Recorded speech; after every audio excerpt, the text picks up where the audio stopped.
Wow, luar biasa. Mari kita berdoa sekali lagi. Terima kasih Tuhan untuk hari yang luar biasa ini. Kami siap mendengar firman-Mu.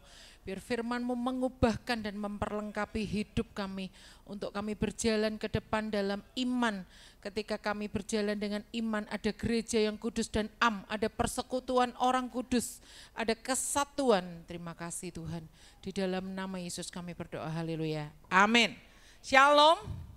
Boleh dibuka PowerPoint saya. Hari ini saya sampaikan tentang bridging the generation gap atau menjembatani gap antar generasi. Kenapa saya menyampaikan ini?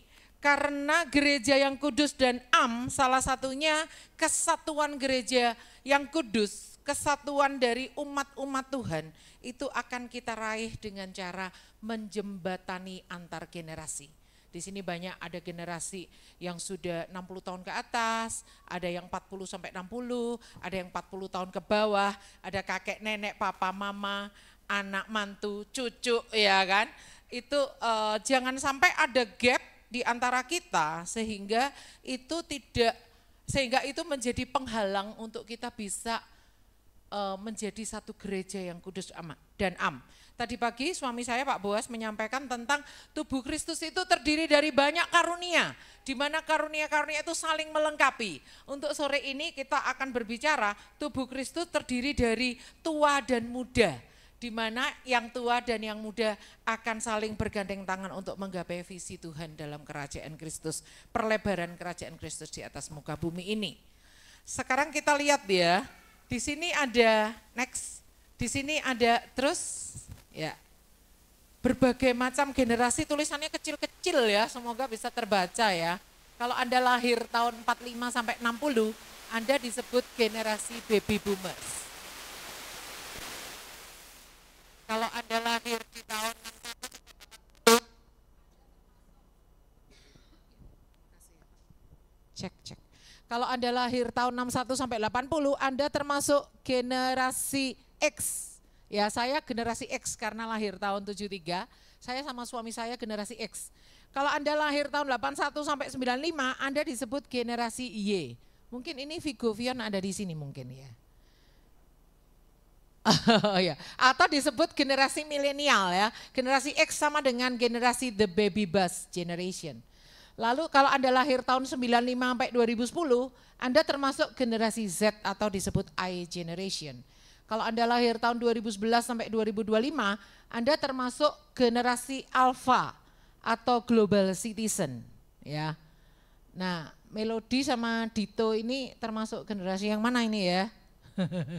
Generasi Z, ya. Saya generasi X. Oke. Jadi di sini ada gap antar generasi next.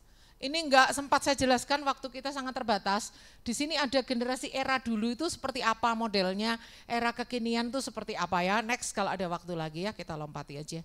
Baik, kita akan lihat di dalam, enggak usah dibuka ayatnya, saya sudah siapkan.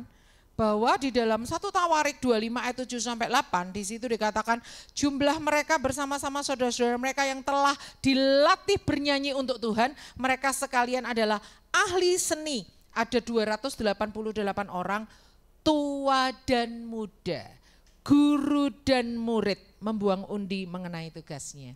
Jadi dalam melaksanakan penyembahan, pujian penyembahan kepada Tuhan 24 jam non-stop di kemah Daud, Daud mengatur orang-orang yang bertugas itu tua dan muda, guru dan murid, itu ada generasi, ada beberapa generasi yang melayani Tuhan bersama-sama.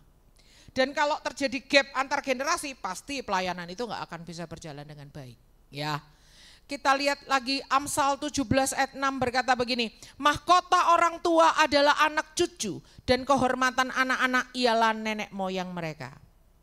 Ya, mahkota orang tua adalah anak cucu, artinya kebanggaan orang tua itu kalau lihat anak cucunya bisa menjadi tongkat estafet meneruskan visi misi yang Tuhan taruh di dalam hidupnya. Dan dikatakan kehormatan anak-anak ialah nenek moyang mereka. Anak-anak akan bangga kalau punya nenek moyang yang bisa memberikan teladan yang layak untuk dihormati, yang layak untuk diceritakan nilai-nilai positifnya kepada generasi yang berikutnya lagi. Di Amsal 20 ayat 29 dikatakan, hiasan orang muda ialah kekuatannya dan keindahan orang tua ialah uban. Maksudnya kayak gini, hiasan orang muda adalah kekuatan itu yang tidak dimiliki oleh orang tua. Tapi dikatakan keindahan orang tua ialah uban. Anak muda walaupun punya kekuatan gak punya uban, gak punya pengalaman, gak punya asam dan garam yang sebanyak orang-orang tua. Jadi bagaimana berkolaborasi generasi tua itu gak punya kekuatan harus meneruskan visinya kepada generasi muda. Generasi muda yang punya kekuatan tapi gak punya rambut uban, gak punya pengalaman harus banyak menyerap dari golongan yang tua. Dengan demikian kalau gap atau jurang pemisah antara generasi tua dan muda ini bisa diberi jembatan, maka tidak terjadi gap, tidak terjadi perbedaan yang mencolok, tidak terjadi perpecahan antara golongan tua dan muda, maka akan terjadi gereja yang kudus dan am. Next kita lihat Amsal 16 ayat 31 berkata, rambut putih adalah mahkota yang indah yang didapat pada jalan kebenaran. Ini yang harus dilakukan generasi tua agar tidak terjadi jurang pemisah yang dalam dengan generasi muda adalah generasi tua harus memberi teladan. Bagaimana caranya supaya teladan kita tidak dibuang mentah-mentah oleh generasi muda? Orang tua harus mau mengikuti perubahan zaman. Karena anak muda lihat, orang tua mah kuno, IG gak paham, TikTok gak tahu, Facebook gak tahu, orang tua itu kuno lah, pokoknya gak usah ikut mereka lah. Gara-gara orang tua gak mau ikut perubahan zaman, maka anak muda itu menolak mentah-mentah termasuk semua teladan, semua nilai-nilai, semua pengalaman, asam garam kehidupan kita yang mau kita tularkan ke mereka itu ditolak mentah-mentah. Hanya gara-gara kita gak mau ngikuti perubahan. Itu yang harus kita alami, para orang tua, kita jangan anti perubahan. Karena kalau kita mau masuk dalam perubahan, kita seperti membangun jembatan. Supaya ketika kita ngomong sama anak-anak muda itu enggak putus gitu. Ada sesuatu yang nyambung. Pelajari dunia anak muda, masuk ke dalam dunia mereka, supaya mereka tuh merasa kita tuh temennya gitu. Bukan, ini lain, ini dunia lain. Ya, ini dari planet sono gitu ya. Aku di planet sini gitu ya, enggak seperti itu. Jadi itu yang dilakukan oleh orang tua, ayo kita masuk dalam perubahan-perubahan supaya apa? Ketika kita mau berubah, anak-anak itu, cucu-cucu kita, generasi muda, itu merasa bahwa kita itu enggak berbeda dengan mereka. Karena perubahan itulah yang merupakan satu pendekatan yang tepat, yang bisa kita lakukan kepada generasi muda. Next kita lihat, itu tadi generasi tua harus memberi teladan, harus mau masuk dalam perubahan, supaya nilai-nilainya enggak ditolak mentah-mentah oleh generasi muda. Bagaimana dengan generasi muda, apa yang harus dilakukan? Generasi muda harus mau menangkap warisan dari generasi tua. Ya. Dan harus bertekad untuk menjadi generasi yang lebih unggul lagi. Pak Denny lebih unggul dari Pak Doni. Nanti Bapak Vigo lebih unggul lagi dari Pak Denny. Nanti anaknya Pak Vigo lebih unggul lagi dari Pak Vigo, gitu terus generasinya semakin lama semakin cemerlang, semakin lama semakin matang, semakin lama semakin keren, semakin tajam dipakai Tuhan di generasinya masing-masing. Bagaimana caranya supaya kita bisa menangkap warisan dari pendahulu-pendahulu kita? Kita harus memberi ruang dan waktu untuk orang-orang tua ini beradaptasi atau menyesuaikan diri dengan keadaan sekarang ini. Contoh, Dit, ajari mama Instagram. Mama gitu aja nggak ngerti. Wah, gitu ya. Akhirnya membuat mamanya males Instagraman gitu ya. Jadi generasi muda beri ruang dan waktu untuk orang tua kita itu beradaptasi atau menyesuaikan diri dengan keadaan zaman sekarang yang benar-benar berbeda. Zaman saya dulu kalau telepon itu masa kecil masih tit tit tit tit. Oh, bukan. Krek krek krek gitu ya. Lama-lama tit tit tit tit, lama-lama pakai kartu ya. Lama-lama handphone sekarang, ya kan? berubah terus, zaman itu berubah terus. Jadi anak muda jangan sampai gara-gara papa mama kita anggap tua, kakek nenek kita anggap kuno, kita gagal menangkap warisan dari mereka. Itu sangat rugi sekali. Makanya saya ngelatih vokal di gereja di Magelang, di MDC Magelang, saya bilang Mama Mel, Mel kamu ikut mama latihan vokal. Tujuannya apa? Besok kalau mama mati, ganti kamu yang jadi guru vokal. Tangkap ilmu mama sebanyak-banyaknya, tangkap serap sebanyak-banyaknya ilmu vokalnya mama. Ya gitu ya. Jadi anak muda jangan gini, mamaku guru vokal udah biasa dengan dia ngaco, udah biasa kayak gini. Kayak istimewa lagi. Jangan ya, rugi kalau seperti itu. Oke, sekarang kita akan belajar next dari 2 Raja-Raja 2. Yuk kita buka Alkitab kita. 2 Raja-Raja 2 ayat 1 sampai ayat 18. Panjang sekali ya. Kalau waktunya banyak ini karena kita mengingat ada perjamuan kudus dan sebagainya. Jadi saya harus bijaksana. Teman-teman nanti Bapak Ibu Saudara baca di rumah ya. 2 Raja-Raja 2 ayat 1 sampai 18. Saya tidak akan membaca dulu semuanya baru saya jelaskan. Tapi saya langsung jelaskan ayat ke ayat. Tapi percayalah ini ayat yang terkenal. Ini adalah cerita ketika Elia naik ke surga. Dengan kereta kuda berapi ya, bukan kereta api berkuda, beda lagi, kereta api ada kudanya ya. Ini kereta kuda ada apinya ya kan, beda loh ya. Nah Elia naik ke surga dengan kereta kuda berapi disaksikan oleh Elisa. Elisa menangkap jubah yang jatuh dan dia dikatakan dalam Alkitab mendapat 2 bagian roh daripada Elia. Sehingga kalau kita pelajari, mujizat-mujizat yang Tuhan lakukan lewat hidup Elisa itu 2 kali lipat daripada mujizat-mujizat yang Tuhan lakukan melalui Elia. Itu tadi yang saya bilang, generasi berikutnya harus lebih unggul dan meraih semua warisan daripada generasi sebelumnya. Baik, kita lihat bahwa di dalam 2 Raja-Raja 1 ayat 1 sampai 18 ini, 2 Raja-Raja 2 ayat 1 sampai 18 ini ada beberapa tokoh di situ. Ada Elia, ada Elisa, ada rombongan nabi di Betel, ada rombongan nabi di Yeriko. Kita lihat semua nabi ini tahu bahwa pada hari itu Tuhan akan mengangkat Elia ke surga dalam angin badai. Tetapi rombongan nabi di Betel dan rombongan nabi di Yeriko ini berbeda dengan Elisa. Kenapa? Karena hubungan Elisa dengan Elia adalah hubungan murid dan guru. Hubungan antara orang yang dimentori dan mentornya. Ya, hubungan antara coach dan orang yang dilatihnya. Begitu ya. Sedangkan rombongan nabi di Yeriko, rombongan nabi di Betel tidak memiliki hubungan yang intens seperti Elia kepada Elisa. Hanya Elisa yang menjadi murid privat daripada Elia, ya. Hanya Elisa yang merupakan anak rohani daripada Elia, ya.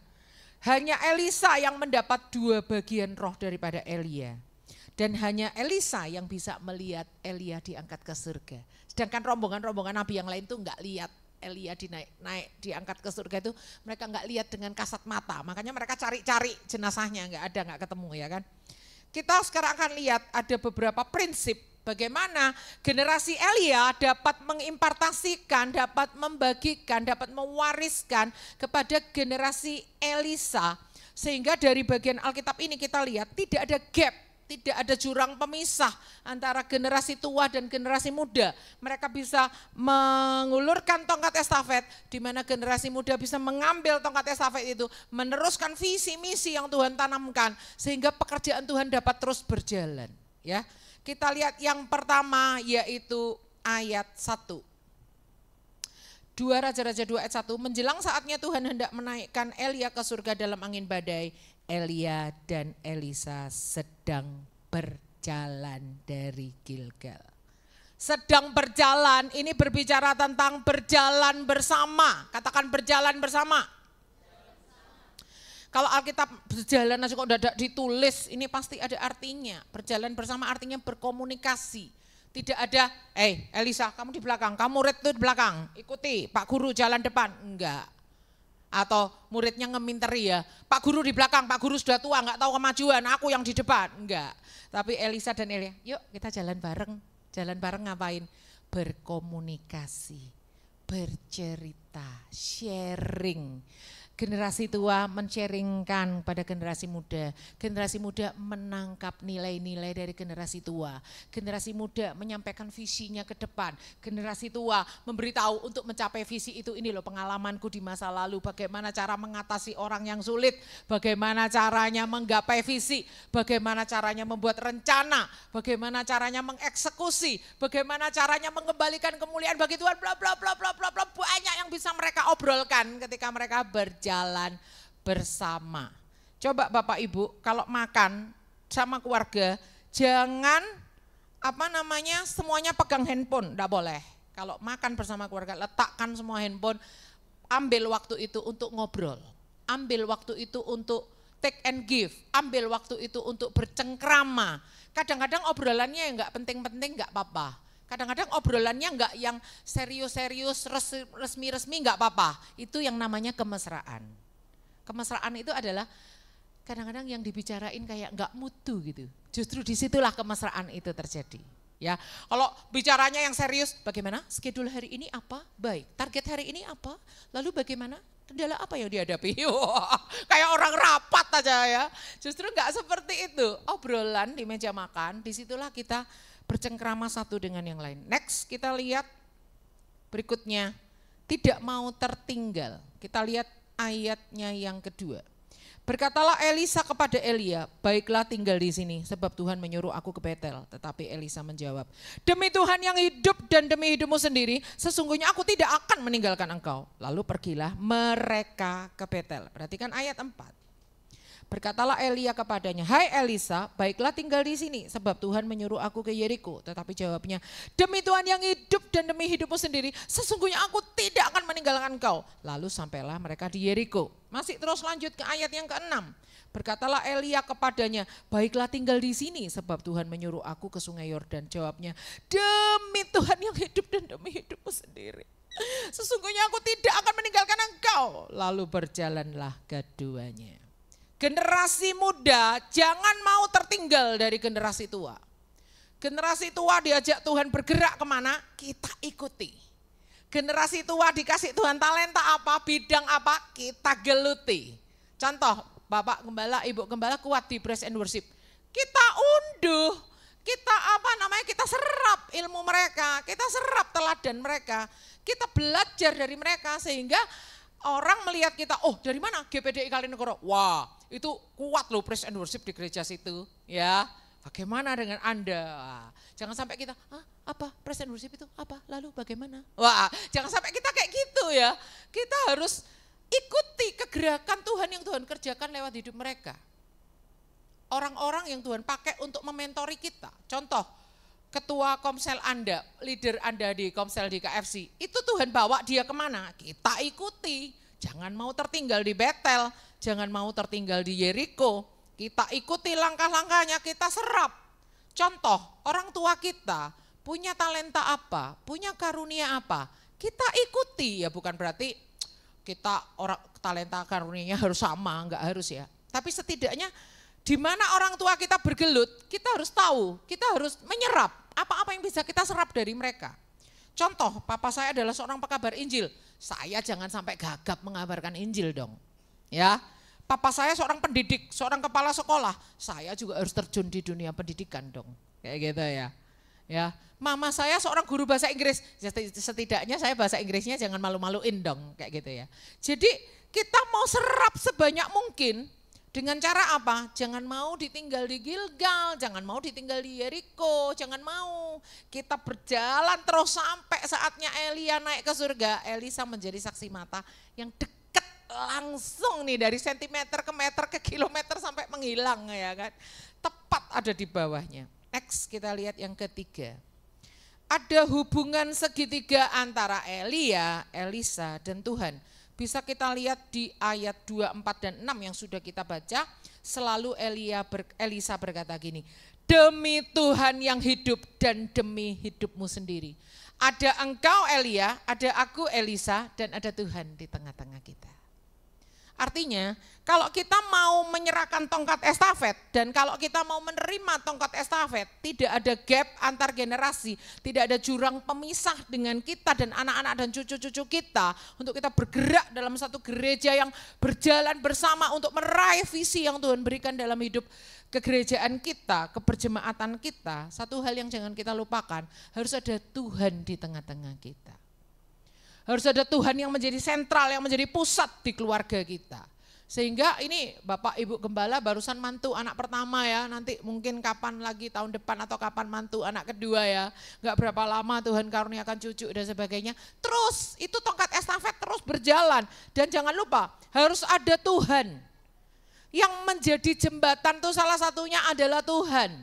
Pastikan kita pernah berdoa bersama anak mantu kita. Pastikan kita pernah mengajak cucu-cucu kita berdoa. Pastikan ada mesbah keluarga di keluarga kita. Jangan sampai obrolan itu enggak ada Tuhan di tengah-tengahnya. Jangan sampai kita ketemu sama anggota keluarga enggak pernah bicarakan tentang Tuhan. Jangan sampai kita enggak pernah men-sharingkan mujizat-mujizat Tuhan yang pernah kita alami itu kepada keluarga kita, kepada anak-anak rohani kita, pada anggota komsel kita. Next kita lihat konsentrasi yang tinggi di ayat 3. Pada waktu itu keluarlah rombongan nabi yang ada di Betel mendapatkan Elisa, lalu berkatalah mereka kepadanya, sudahkah engkau tahu bahwa pada hari ini Tuhanmu akan diambil daripadamu oleh Tuhan, terangkat ke surga? Jawabnya, aku juga tahu, diamlah. Wah, kita lihat lagi ayat 5 ya, ayat 5 ya. Pada waktu itu mendekatlah rombongan nabi yang ada di Yeriko, yang tadi kan yang ada di Betel ya, ini yang Yeriko. Kepada Elisa serta berkata kepadanya, sudahkah engkau tahu bahwa pada hari ini Tuhanmu akan diambil daripadamu oleh Tuhan terangkat ke surga? Jawabnya, aku juga tahu, diamlah.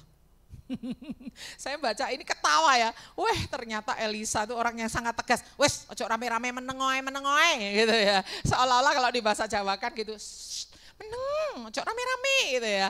Maksudnya gini loh, dia nggak mau terlarut-larut dalam emosi, ya ampun Tuanku Elia mau diangkat Tuhan ke surga terus nanti aku gimana, nggak mau kebaperan gitu ya, dia nggak mau terus nanti kalau Elisa udah nggak ada nasibku gimana, siapa lagi yang bimbing aku, nggak ada, dia nggak mau, tapi dia lagi konsentrasi tinggi, sudah kalian nggak usah banyak bicara nih, aku lagi konsentrasi gimana caranya supaya visi yang Tuhan berikan kepada Elia itu bisa aku tangkap, bisa aku lanjutkan. Kamu enggak usah banyak ngomong, aku lagi konsen nih. Seolah-olah dia mau ngomong gitu ya. Butuh konsentrasi yang tinggi untuk kita ini selama orang-orang tua ini masih hidup. Jangan sampai kita kehilangan momentum. Jangan sampai ketika pendahulu-pendahulu kita tuh masih ada bersama-sama kita. Suatu saat mereka naik ke surga, pulang ke surga, kita menyesal. Aduh, dulu kok enggak belajar ini ya dari Pak Denny, kok enggak belajar ini dari Bu Feba ya. Dulu kok enggak belajar ini dari Pak Vigo ya, enggak belajar ini ya dari Pak Vion dan seterusnya dan seterusnya. Kenapa kita nggak mau nyerap itu, kita rugi kehilangan waktu. Makanya Elisa nggak mau buang waktu untuk ngobrol yang nggak penting-penting. Sudah kita udah sama-sama tahu, nggak usah bicarain itu. Aku lagi konsentrasi penuh nih. Saya percaya konsentrasi penuh nggak cuma sama Elisa. Elia juga lagi konsentrasi penuh gimana caranya mengimpartasikan atau membagikan visi misi yang Tuhan berikan dalam hidupnya kepada Elisa muridnya. Makanya sebelum naik ke surga dia sempat tanya, apa? Kamu mau apa? Kamu mau minta apa? Kalau Elisa dia nggak konsentrasi penuh bisa aja dia terdistract ya, bisa aja dia teralihkan, minta sawahmu tuh loh yang di situ, rukomu yang di situ, ya minta warisannya yang jasmani rugi loh ya, harus warisan tuh yang rohani, begitu. Jadi konsentrasi yang tinggi itu adalah salah satu kunci bagaimana kita generasi muda jangan sampai kehilangan momentum, jangan sampai kehilangan kesempatan. Generasi yang tua juga jangan sampai kehilangan kesempatan untuk menginpartasikan atau membagikan, meneruskan, menularkan apa yang Tuhan berikan. Next kita lihat 2 Raja-Raja 2 ayat 3 dan ayat 5. Ada rombongan nabi di Betel, ada rombongan nabi di Yeriko, tetapi mereka bukan murid-murid daripada Elia. Hanya Elisa yang dimuridkan secara khusus. Kita punya banyak pengajar, tetapi hanya satu Bapa. Artinya apa? Banyak pembicara tamu di sini, ya. Juga pembicaranya enggak cuma Pak Denny aja, pembicara di sini banyak. Tetapi hanya satu Bapa, artinya Rasul Paulus ngomong di dalam 2 Korintus 4 ayat 15. Sebab sekalipun kamu mempunyai beribu-ribu pendidik dalam Kristus, kamu tidak mempunyai banyak bapa. Karena akulah yang dalam Kristus Yesus telah menjadi bapamu oleh Injil yang kuberitakan kepadamu. Nah, suami saya pernah punya anak rohani itu lengket banget gitu ya sama suami saya. Karena apa? Suami saya yang bawa dia kepada Kristus. Orang yang membawa kita kepada Kristus itu gak akan kita lupakan, itu di dalam alam roh itu seperti ayah ibu yang melahirkan kita secara rohani. Ya, jadi kita walaupun punya banyak pengajar, kita cuma punya satu bapa. Artinya kita harus punya yang namanya bapak dan ibu rohani dalam hidup kita. Di samping itu kita sebagai generasi tua harus menjadi bapak dan ibu bagi orang-orang yang lebih muda. Karena kita enggak termasuk dalam golongan pengajar yang beribu-ribu itu. Tapi kita mau menjadi satu orang yang dianggap sebagai ibu, dianggap sebagai ayah untuk orang-orang yang Tuhan percayakan dalam hidup kita. Next. Ayat yang ke-7. 50 orang dari rombongan Nabi itu ikut berjalan, tetapi mereka berdiri memandang dari jauh ketika keduanya berdiri di tepi sungai Yordan. Mereka enggak ikut nyebrang sungai Yordan. Mereka cuma lihat dari jauh apa yang akan terjadi dengan Elia, apa yang terjadi dengan Elisa. Pemuritan enggak bisa dilakukan dari jauh. Kita perlu untuk makan bersama, duduk bersama, ngobrol bersama, bercengkrama. Itu enggak bisa dilakukan dari jauh. Banyak penonton-penonton YouTube ketika saya ngajar banyak. Tapi mereka dikatakan murid saya? Tidak. Karena mereka enggak mengunduh langsung dari saya. Tetapi anggota-anggota yayasan di mana saya melayani, saya sering ketemu, saya sering ngobrol. Mereka memetik dari hidup saya, melihat prinsip-prinsip hidup saya. Melihat bagaimana saya mengambil keputusan, bagaimana saya berdoa, bagaimana saya mengajar, bagaimana saya mengulik Alkitab, bagaimana hubungan saya dengan suami dan anak-anak, bagaimana saya memanage waktu saya, uang saya dan sebagainya. Mereka tahu semuanya karena setiap hari saya intens dengan mereka. Tapi penonton-penonton yang cuma lihat dari kejauhan, itu tidak dikatakan sebagai murid-murid saya. Sama dengan hidup kita. Kita jangan puas kalau kita khotbah sudah kesekian ribu orang yang mendengar. Jangan puas yang seperti itu, tetapi seperti Pak Andre harus memuridkan, menggembalakan karyawan-karyawannya di Jogja, anak-anak buahnya. Seperti mereka itu seorang murid yang mengunduh dari kita. Jadi tidak bisa dari jauh. Rombongan Nabi yang di Betel, rombongan Nabi yang di Yeriko, mereka cuma lihat dari seberang. Mereka enggak akan ngalami yang namanya jubahnya Elia turun. Mereka enggak akan ngalami seperti Elisa bisa membelah lagi sungai Yordan. Mereka enggak akan ngalami impartasi atau pemberian atau pembagian visi dari Elia sampai 2 kali lipat. Mereka enggak ngalami. Hanya Elisa yang mengikuti dari dekat. Jadi kita harus serap, enggak bisa itu dari jauh. Next kita lihat berikutnya, yang ke-7. Kita lihat bahwa antara generasi Elia kepada generasi Elisa, kalau kita pelajari dari 2 Raja-Raja 2 ayat 1 sampai 18 ini, tidak ada disebutkan Nabi Elia, Nabi Elisa. Coba aja Anda pelajari, enggak ada kata nabi di situ. Langsung nama Elia, Elisa, Elia, Elisa. Coba Anda lihat pasal-pasal sebelumnya, ditulis kata nabi, Nabi Elia. Coba Anda lihat pasal-pasal sesudahnya, ditulis Nabi Elisa. Tapi di bagian ini enggak ada embel-embel nabi di depan mereka. Karena apa? Pada saat Elia dan Elisa berjalan bersama dalam 2 generasi yang berbeda, mereka tidak pakai embel-embel status, ini nabi kah? Ini rasul kah, ini apakah, enggak ada. Tetapi mereka menggunakan satu jalur yang dinamakan hubungan. Katakan hubungan. Seperti saya dengan suami saya berhubungan suami istri. Enggak ada suami saya manggil, Ibu pembicara Grace. Enggak ada kayak gitu ya. Atau saya panggil suami saya, Evangelis Boas Ari. Enggak ada kayak seperti itu ya. Manggil ya manggil, Mah, Pah. Gitu. Seperti Melodi. Ya, dia ada satu pelayanan di sekolah, saya enggak panggil dia, Ibu Ketua OSIS, enggak seperti itu ya. Atau dia panggil saya, Ibu Pembicara, Ibu Penulis, enggak. Karena Melodi ya Melodi panggil saya Mama ya Mama. Itu berbicara tentang suatu hubungan. Artinya kalau kita ingin tongkat estafetkan antara generasi tua dan generasi muda, gak usah pakai embel-embel, ini itu gelar dan lain sebagainya. Ini berbicara tentang aku dan kamu, generasiku dan generasimu. Ayo tangkap warisanku. Aku juga mau meneruskan kepada generasiku. Tangkap warisan dari yang tua, sampaikan kepada generasi di bawah. Seperti Pak Ardi mungkin anaknya masih kecil-kecil. Tetapi khotbah ini bisa ditonton berapa puluh tahun lagi ketika mereka beranjak remaja. Itu kadang-kadang masih kecil kita belum terasa gap, generation gapnya belum terasa. Tapi begitu mereka mulai beranjak remaja, pemuda, kita mulai kebingungan. Waduh gimana ya caranya untuk bisa membawa mereka itu ngerti hatiku gitu ya. Supaya hatiku bisa aku tularkan ke mereka itu gimana caranya ya. Ini adalah prinsip-prinsip firman Tuhan yang luar biasa. Katakan jalur hubungan. Ketika kita membangun satu hubungan, itu jangan melakukan hubungan itu hanya sebagai natural. Ngobrol ya ngobrol, makan bareng ya makan bareng, enggak. Tapi ketika kita ngobrol, ada muatan suatu modus di situ. Pada saat kita ngobrol di meja makan, sampaikan nilai-nilai di situ. Nilai-nilai maksudnya apa itu kejujuran, bagaimana cara membangun organisasi di sekolah, bagaimana kamu konflik dengan temanmu, cara menyelesaikannya seperti apa. Jangan di meja makan bicarain artis Korea gini-gini ya boleh, tapi maksudnya selain yang receh-receh itu kita juga dengan sengaja ketika kita di meja makan tuh dengan sengaja menyampaikan apa-apa yang ingin Tuhan kita sampaikan kepada generasi di bawah kita. Berikutnya adalah teladan sampai garis akhir menghasilkan wasiat di garis akhir. Kita baca sama-sama ya. 1, 2, 3. Teladan sampai garis akhir menghasilkan wasiat di garis akhir.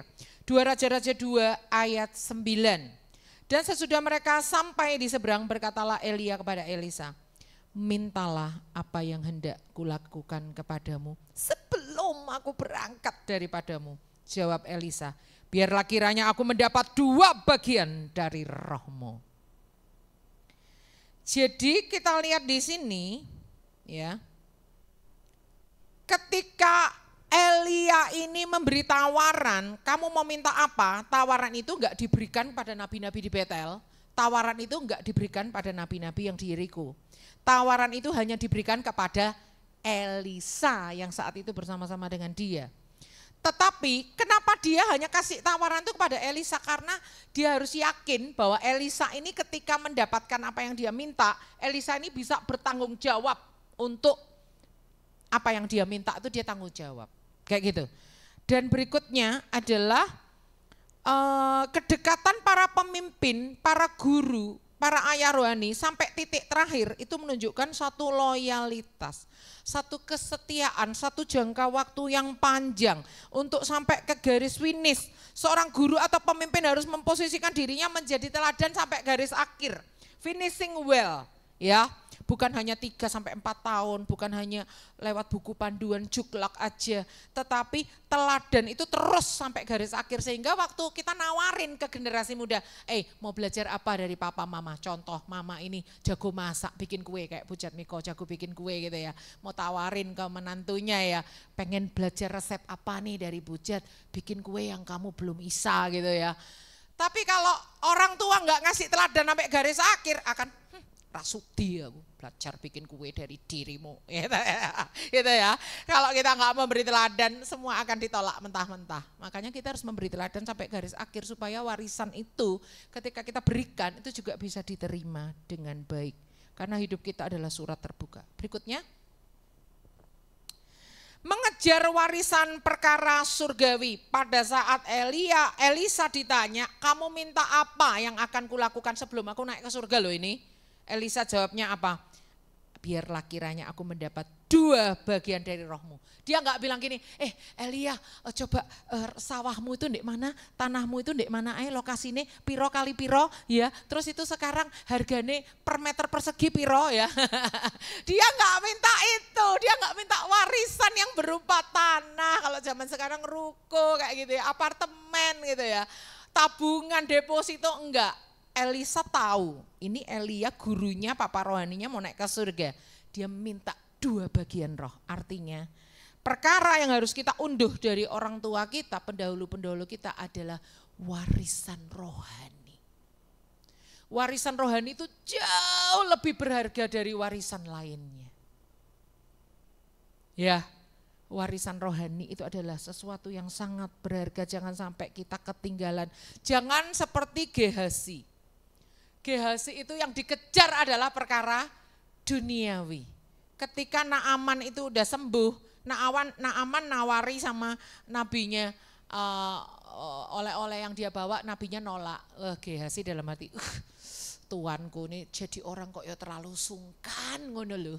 Terus dia kejar itu Naaman, dia minta ini minta itu ya, akhirnya dia kena kusta. Jadi jangan kita mengejar perkara-perkara duniawi, tapi ayo kita unduh dari pendahulu kita, itu perkara-perkara rohani. Makanya sebagai papa, mama, kakek, nenek, pastikan kita punya perkara rohani apa yang bisa kita wariskan ke anak rohani kita, ke anak jasmani kita, anak kandung kita, cucu kita. Jangan sampai gak ada yang bisa diteladani, ke gereja aja gak pernah, berdoa aja gak pernah, Alkitab aja gak tahu. Waduh, kita malu ya kalau jadi orang tua seperti itu ya. Jangan sampai kita gak punya perkara rohani yang bisa kita wariskan. Next, yang ke-10. Kita lihat ayat 12. Ketika Elisa melihat itu, maka berteriaklah berteriaklah ia. Bapakku, kereta Israel dan orang-orang yang berkuda. Jarang sekali di Alkitab di mana anak rohani memanggil papa rohaninya itu dengan sebutan bapakku itu sangat jarang. Salah satunya ini terjadi kepada Elisa memanggil Elia itu bapakku. Di sini kita lihat pembapaan yang sangat kental dari Elia kepada Elisa. Sebutan bapak itu jauh lebih alkitabiah daripada om dan tante. Terus terang aja ya, saya senang di gereja ini sejak bapak mertua saya, mereka tidak dipanggil om dan tante, tapi dipanggil bapak dan ibu. Karena itu lebih mendekati figur ayah dan ibu rohani daripada om dan tante ya. Kalau om dan tante itu kayak kesannya kayak Lot kepada Abraham, itu kan omnya ya kan. Lot kepada Abraham itu kan om ya. Makanya spiritnya spirit ponakan gitu ya. Kita nggak mau, kita mau spirit anak. Kita mau menganakkan diri kepada Bapak Ibu Gembala kita. Kita mau menganakkan diri kepada orang-orang yang Tuhan pakai di atas kita. Seperti itu ya. Jadi di hari terakhir hidup daripada seorang pemimpin, beberapa tingkat hubungan yang banyak dengan banyak orang, harus sampai pada taraf hubungan ayah dan anak. Lebih daripada taraf hubungan pengkhotbah dengan jemaat, pemimpin dengan anggota, sahabat dan lain sebagainya. Tetapi di sini yang paling kental untuk kita mengulurkan tongkat estafet yang paling kental adalah hubungan bapak dan anak, hubungan pembapaan. Oleh karena itu yakinkan, pastikan kita ini memiliki hati Bapa untuk anak-anak rohani, anak-anak jasmani yang Tuhan percayakan pada kita. Karena nanti ketika kita pulang ke surga, itu yang dicari adalah yang dikenang, yang menjadi sesuatu yang membekas itu adalah pembapaan, bukan khotbah-khotbah kita, bukan buku yang kita tulis, bukan teori-teori yang kita hasilkan, tetapi pembapaan, pengibuan itu yang akan kental menjadi sesuatu yang terus terkenang sampai kapanpun ya. Kemudian yang ke-11 kita lihat, jatuhkan jubahmu secara sengaja. Kita baca sama-sama 1, 2, 3. Jatuhkan jubahmu secara sengaja. 2 Raja-Raja 2 ayat 13. Sesudah itu dipungutnya jubah Elia yang telah terjatuh, lalu ia berjalan hendak pulang dan berdiri di tepi sungai Yordan. Saya percaya jubah Elia ini bukan jatuh nggak sengaja. Jatuh, aduh jatuh jubahku. Enggak seperti itu, tapi dijatuhkan secara sengaja. Lalu Elisa menangkap, menerima jubah itu. Hai para orang tua, hai para generasi tua, jatuhkan jubahmu secara sengaja. Jubah itu bicara identitas, jubah itu bicara otoritas, jubah itu bicara urapan, jubah itu bicara ciri khas, jubah itu bicara gaya hidup, jubah itu bicara segalanya. Lifestyle, gaya hidup kita, itu kita mau turunkan secara sengaja kepada generasi muda, Sampai mereka itu punya gaya hidup positif yang bisa mereka unduh, yang bisa mereka serap dari hidup kita. Next, yang ke-12, yang terakhir saya rasa sebelum kita kesimpulan. Adalah keunikan daripada masing-masing generasi itu gak boleh hilang. Gak boleh juga kita tertawakan, tapi terimalah keunikan masing-masing. Uniknya apa? Kalau Elia mau membelah sungai Yordan, itu di ayat 8. Lalu Elia mengambil jubahnya, digulungnya, dipukulkannya ke atas air itu, maka terbagilah air itu ke sebelah sini dan ke sebelah sana, sehingga menyeberanglah keduanya dengan berjalan di tanah yang kering. Ngambil jubah, digulung, dipukul, udah gitu toh. Tapi kalau Elisa beda, coba gayanya Elisa kayak apa? Ayat 14. Ia mengambil jubah Elia yang telah terjatuh itu, dipukulkannya ke atas air itu sambil berseru. Wah, berarti Elia ini orangnya heboh gitu ya. Kalau kalau Elia itu orangnya kalem gitu ya. Tapi kalau Elisa itu orangnya heboh, dia bilang gini, di manakah Tuhan Allah Elia? Dia memukul air itu, baru airnya terbelah gitu ya. Tapi kalau Elia nggak banyak ngomong, pluk, air terbelah. Tapi kalau Elisa, di manakah Tuhannya Elia? Berseru loh Alkitab nulis, bengak-bengok ya kan. Itu gayanya Elia ya gitulah, kalem. Gayanya Elisa rame, heboh, ya udah dengan masing-masing gaya. Jangan tidak berarti waktu kita mengunduh tongkat estafet dari orang di atas kita, generasi di atas kita, tidak berarti kita harus sama gayanya kayak mereka. Ketika kita menjatuhkan jubah kita secara sengaja, tidak berarti kita memaksakan generasi di bawah kita harus persis plek-ketiplek dengan kita. Biarkan mereka punya gaya masing-masing, tetapi kita boleh saling melengkapi. Oke, masih ada 2 poin lagi, waktunya nggak cukup, kita langsung ke slide terakhir yaitu kesimpulan. Kesimpulannya adalah gereja yang kudus dan am hanya bisa berjalan mulus, salah satunya dengan cara menjembatani jurang pemisah generasi tua dan muda. Jangan sampai perbedaan generasi ini membuat satu jurang sehingga tidak terjadi kesatuan. Bagaimana generasi yang muda dapat menyerap hal-hal yang positif dari generasi tua, dan bagaimana generasi tua tetap dapat mengestafetkan nilai-nilai kerajaan surga kepada generasi muda tanpa harus ditolak. Bagaimana caranya?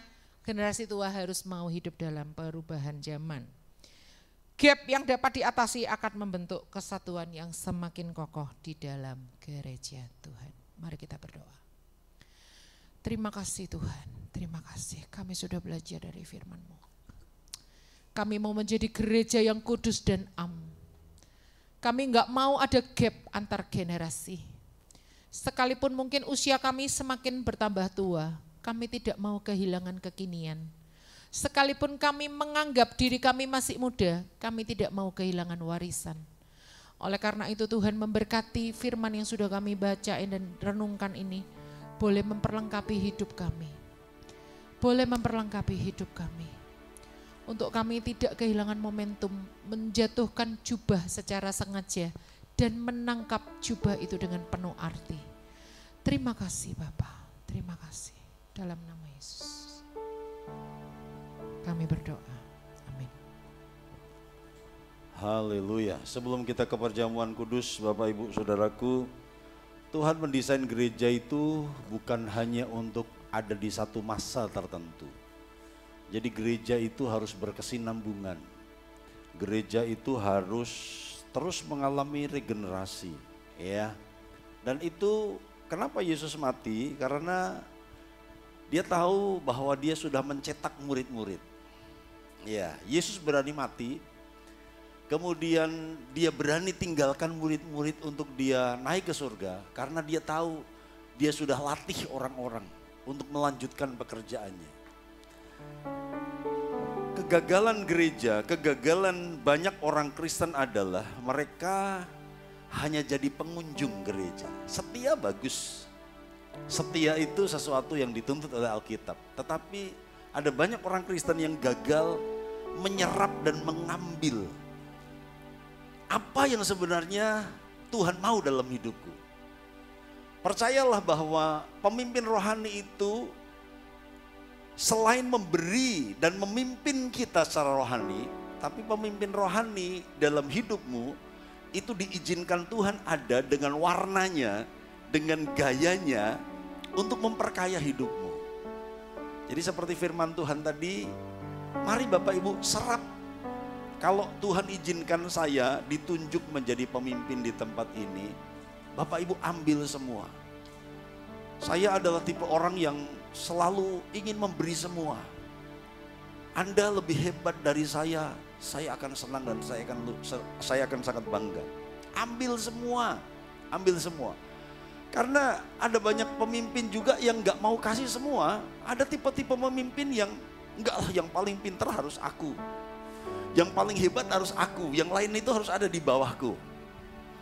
Jadi dia tidak mengizinkan anak-anaknya atau jemaat atau pelayan-pelayan itu lebih unggul dari dia. Saya nggak gitu. Saya ingin supaya setiap Anda itu lebih dahsyat dan lebih hebat dari saya secara pribadi. Dan suka atau nggak suka, saya harus selalu mengatakan bahwa saya nggak akan terus selama-lamanya memimpin. Saya akan berhenti dalam waktunya Tuhan. Saya akan selesai dalam waktunya Tuhan. Dan kelanjutan pekerjaan Tuhan itu ada pada setiap kita semua. Ada pada setiap Anda. Tangkap visi dari Tuhan. Jangan hanya jadi pengunjung, jangan hanya jadi pendengar yang pasif. Tapi tangkap apa sih yang Tuhan mau. Ketika aku beribadah di tempat ini, ketika aku digembalakan di tempat ini. Dengan warna gereja yang seperti ini, apa sih yang Tuhan mau dalam hidupku? Alami Tuhan lebih lagi, saudaraku. Yuk kita siapkan hati kita masuk dalam perjamuan kudus. Dia mati untuk membangun tubuh Kristus. Ketika dia di dunia, dia mulai dengan seorang diri. Dia ditolak sana sini, dia dicibir, dia dicemooh. Dia melakukannya seorang diri. Sampai pada akhirnya dia panggil satu-satu muridnya, ada 12 murid. Dan 12 murid inilah yang pada akhirnya menggoncangkan dunia. Membuat Injil tersebar ke seluruh penjuru dunia.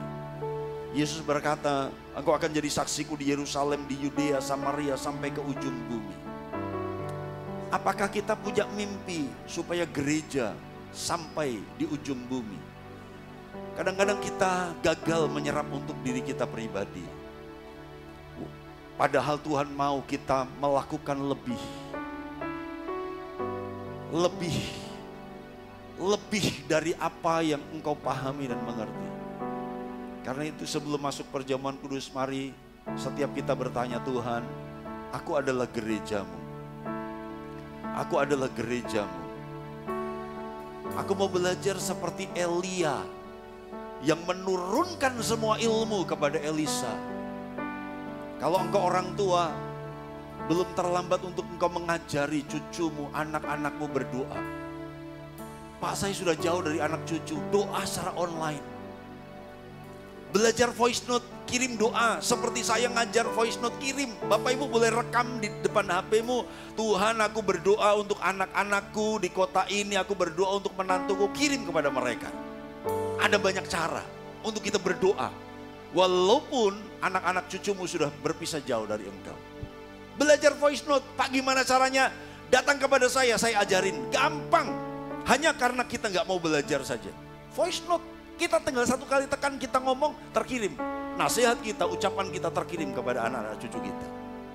Ya, anak-anak muda belajar seperti Elisa. Yang menyerap setiap apa yang sudah Tuhan lakukan melalui hidup Elia.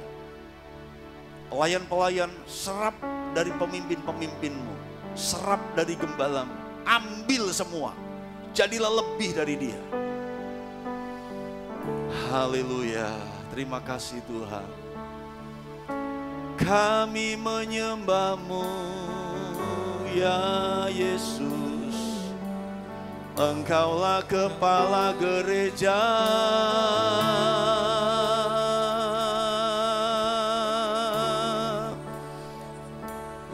Kami mau dibentuk, kami mau diberkati, kami mau belajar. Jangan gengsi belajar dari orang yang lebih muda. Anak-anak muda, jangan sungkan mengajari orang-orang tua.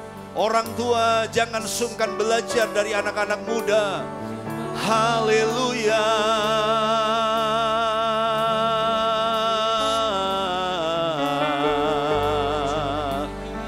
Kepada beberapa jemaat saya belajar kesetiaan.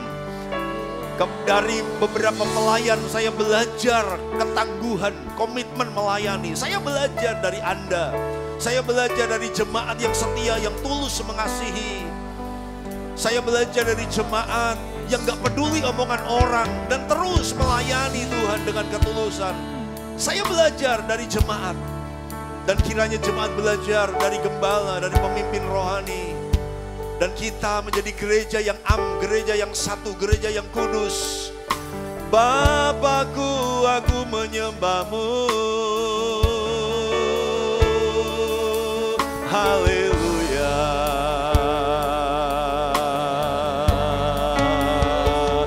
Kami mau jadi rumah doamu Tuhan. Kami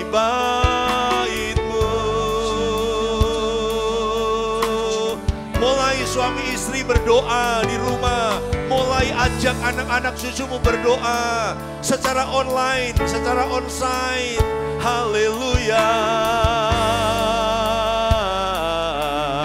Mari orang tua yang ada sore hari ini, katakan kepada Tuhan, Tuhan, aku impartasikan semua karunia, aku impartasikan, aku bagikan hatiku, impianku, hasratku di dalam Tuhan. Aku berikan kepada anak-anakku, aku lepaskan kepada anak-anak cucuku. Orang tua, impartasikan semua pengalaman-pengalamanmu dengan Tuhan kepada anak-anakmu. Anak-anak muda, katakan, Tuhan, beri aku rohmu, beri aku hadiratmu, beri aku karakter yang baik dari orang tuaku. Anak-anak muda, sembah Tuhan. Haleluya. Haleluya.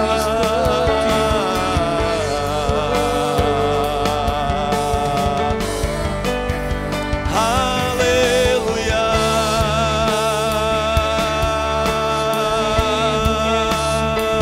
Haleluya.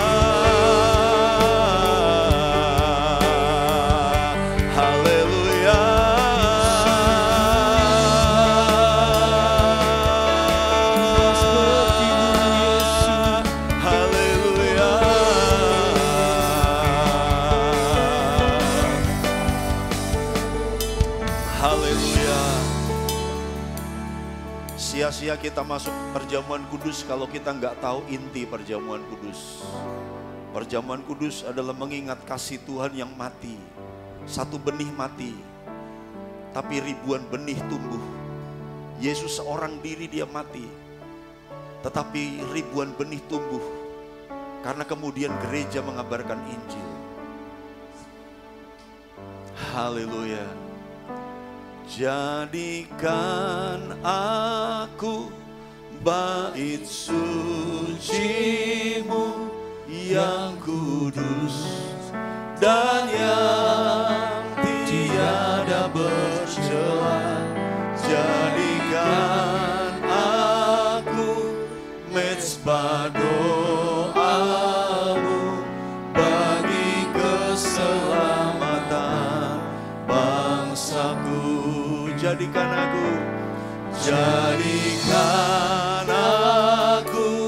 bait suci-Mu yang kudus dan yang tiada bercela.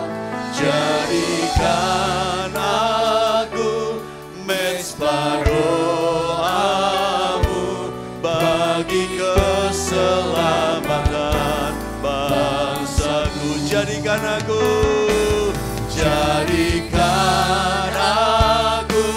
bait suci-Mu yang kudus dan yang tiada bercela. Jadikan aku mezbah doa-Mu bagi keselamatan bangsaku. jadikan aku. Mari berdiri bersama-sama. Jadikan aku bait suci-Mu yang kudus dan yang tiada bercela. Jadikan aku mezbah doa-Mu bagi keselamatan bangsa-Mu. Jadikan aku Tuhan, jadikan aku bait suci-Mu yang kudus dan yang tiada bercela. Jadikan aku mezbah doa-Mu bagi keselamatan bangsa-Ku. Mari pelayan perjamuan maju ke depan. Sebentar kami akan terima tubuh dan darah-Mu Tuhan. Bicara, Tuhan yang akan terus bimbing kami supaya kami mengerti maksud tujuan-Mu menyelamatkan kami. Gereja tidak boleh berhenti. Gereja harus semakin dahsyat. Kami harus melahirkan generasi yang lebih hebat dari kami. Tuhan, Engkau yang akan menolong setiap kami, baik orang tua, baik anak muda, supaya kami mengalami lawatan Tuhan. Ketika orang tua mengalami lawatan Tuhan, maka anak-anak pun akan terimpartasi. Ketika anak-anak mengalami lawatan Tuhan, maka orang tua pun dipengaruhi. Kami masuk perjamuan kudus dalam nama Yesus. Haleluya. Amin. Bapak Ibu silakan duduk, Bapak Ibu dilayani. Haleluya. Bapak Ibu Saudaraku, kalau kita melahirkan generasi yang lebih lemah rohaninya daripada hidup kita, kita gagal. Saya harus berkata minta maaf, saya harus berkata keras. Kalau kita melahirkan generasi yang lebih lemah imannya daripada kita orang tua yang gagal. Dan anak muda dengar baik-baik, kalau engkau lebih lemah rohaninya daripada orang tuamu, engkau menjadi anak muda yang gagal. Bapak Ibu, orang tua didesain untuk mengimpartasikan hal-hal rohani kepada anak-anaknya. Pemimpin rohani diciptakan Tuhan untuk mengimpartasikan hal-hal rohani kepada orang-orang yang dia layani. Dan Tuhan minta sore hari ini miliki murid, apapun profesimu. Bukan hanya pendeta yang memuridkan. Engkau seorang pebisnis, minta murid sama Tuhan. Tuhan, berikan satu orang yang aku bisa layani. Dan aku ajari dia baca firman Tuhan. Aku ajari dia berdoa. Anak-anakku remaja, kalian bisa memuridkan teman-temanmu. Kalian mulai berdoa, minta Tuhan kasih aku satu murid. Gak peduli itu temanmu. Aku ajari dia berdoa. Aku ajari dia baca Alkitab. Itu murid.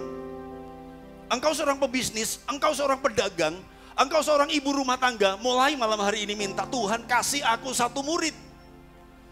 Pertemukan aku, siapapun dia. Dan Tuhan akan kirim itu dalam hidupmu. Dan engkau jadi berkat. Apa pengalaman yang Tuhan sudah taruh dalam hidupmu, engkau bagikan kepada dia. Dan dia menjadi orang yang lebih dahsyat dari dirimu. Oke? Sepakat deal sore hari ini.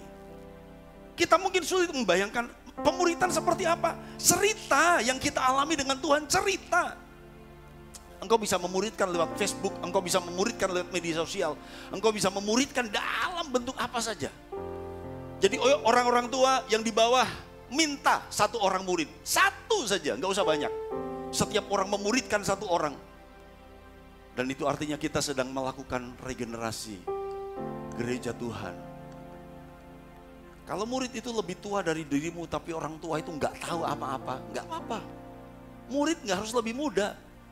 Kita bisa memuridkan orang yang lebih tua. Tapi kalau orang tua itu nggak tahu apa-apa, berdoa nggak tahu, baca Alkitab, buka Alkitab nggak ngerti. Nah kalau kita juga nggak ngerti, ayo bertumbuh. Ayo berubah. Sementara kita berubah, kita ngajari orang lain. Dengan level kita, gitu ya. Jadi ajari orang lain. Jangan ukur dengan saya, oh Pak Denny kan bisa ngajari orang tua, ngajari orang lain. Dengan levelmu, dengan pemahamanmu, ajari mereka yang lebih enggak tahu. Saya percaya di luar sana ada banyak orang yang lebih enggak tahu daripada kita. Ya, Jadi jangan merasa kita nggak tahu segala-galanya. Kita tahu banyak. Kita sudah tahu banyak. Hanya kita pikir kita nggak tahu. Ada banyak orang di luar sana yang lebih nggak tahu. Muridkan mereka. Mari di tempat dudukmu, engkau yang sudah terima sembah Tuhan, minta satu murid untuk engkau muridkan, saudaraku. Minta satu murid. Dan engkau bisa mulai dengan istrimu. Engkau bisa mulai dengan suamimu. Engkau bisa mulai dengan anak-anakmu. Dan setelah itu berdoa, Tuhan berikan aku satu murid untuk aku muridkan. Berikan aku satu jemaat untuk aku gembalakan. Aku bukan pendeta, tapi aku mau jadi berkat buat satu orang. Say hello setiap hari. Komunikasi dengan dia setiap hari. Ajak dia berdoa setiap hari. Muridkan generasi ini, saudaraku. Haleluya.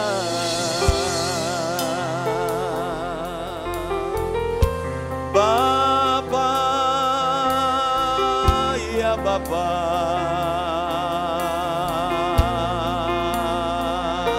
Bapa, ya Aba.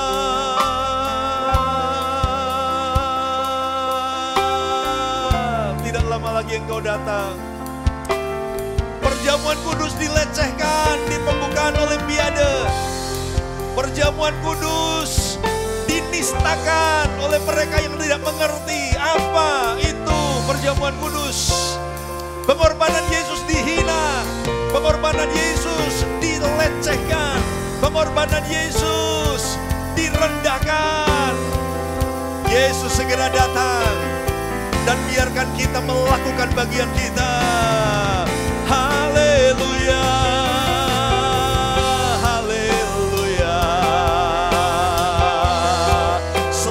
Generasi kami Tuhan, selamatkan generasi ini. Haleluya.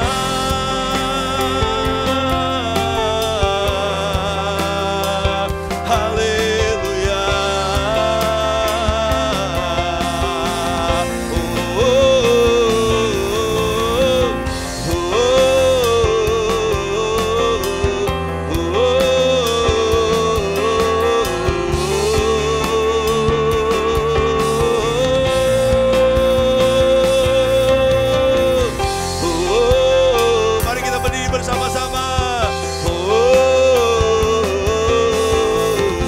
Jadikan kami berkat minimal buat satu orang, Tuhan. Bangkitkan Eliamu, bangkitkan Elisamu, bangkitkan nabi-nabimu, Tuhan. Bangkitkan roh Elia, bangkitkan roh Elisa, bangkitkan nabi Tuhan. Bangkitkan Eliamu, bangkitkan Elisamu, bangkitkan generasi yang baru.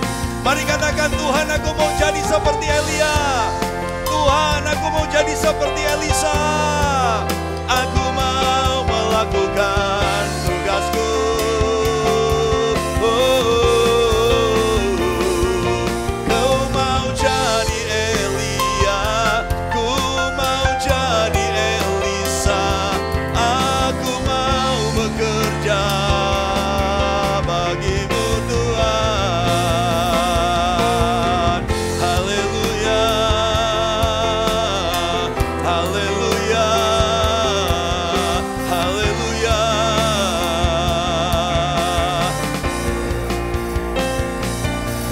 Angkat tubuh Kristus di tangan kita. Kami menghargai pengorbananmu. Kalau engkau direndahkan, kalau engkau dilecehkan, kalau engkau dinistakan, Tuhan. Malam hari ini kami bangga dengan pengorbananmu. Kami bangga dengan pengorbananmu, sebab tanpa pengorbananmu kami tidak ada hari ini. Tuhan, ampuni mereka yang menistakan Tuhan di pembukaan Olimpiade. Ampuni orang-orang Eropa yang menjadi semakin ateis.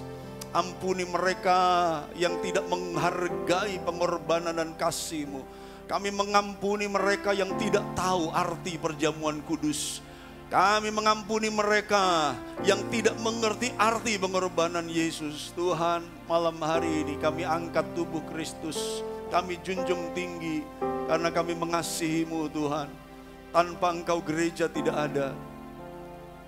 Sebab pada malam sebelumnya diserahkan, Ia mengambil roti, memecah-mecahkannya, memberikannya kepada murid-muridnya dan berkata, makanlah, inilah tubuhku. Mari makan dengan iman dalam nama Yesus.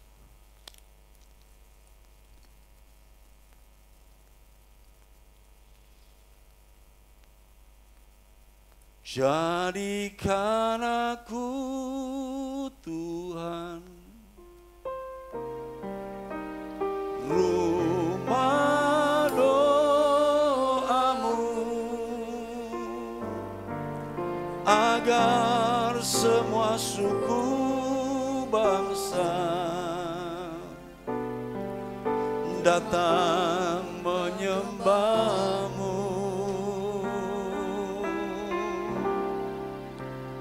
Jadikan aku Tuhan rumah doamu, agar semua suku bangsa datang menyembah-Mu. Jadikan aku Tuhan rumah doamu. Jadikan aku Tuhan. Pulang dari tempat ini, ajak keluargamu berdoa. Pulang dari tempat ini, mulai ajak istrimu berdoa, suami-suami. Pulang dari tempat ini, mulai ajak anak-anakmu berdoa. Minta Tuhan bekerja. Datang menyembah-Mu. Jadikan aku istri yang lebih kuat rohaninya. Bimbing suamimu, ajak berdoa, motivasi dia menjadi imam yang baik, agar semua suku bangsa datang menyembah. Mari kita angkat darah Yesus. Kami angkat anggur yang adalah lambang darah-Mu. Kami tahu darah-Mu sudah dicurahkan membasuh dosa kami. Terima kasih Tuhan. Dan setelah itu dia mengambil cawan anggur, memberikannya kepada murid-muridnya dan berkata, inilah darahku, darah perjanjian yang ditumpahkan bagi banyak orang. Perbuatlah setiap kali kamu mengingat akan aku. Mari minum dengan iman dalam nama Yesus. Haleluya, haleluya, haleluya, haleluya. Haleluya. Bangkitkan aku, bangkitkan aku, jadikan aku hamba-Mu yang bersetia. Bangkitkan aku, bangkitkan aku, jadikan aku hamba-Mu yang berkenan. Bangkitkan, bangkitkan aku, bangkitkan aku, jadikan aku hamba-Mu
ke tempat kerja dan bisnismu.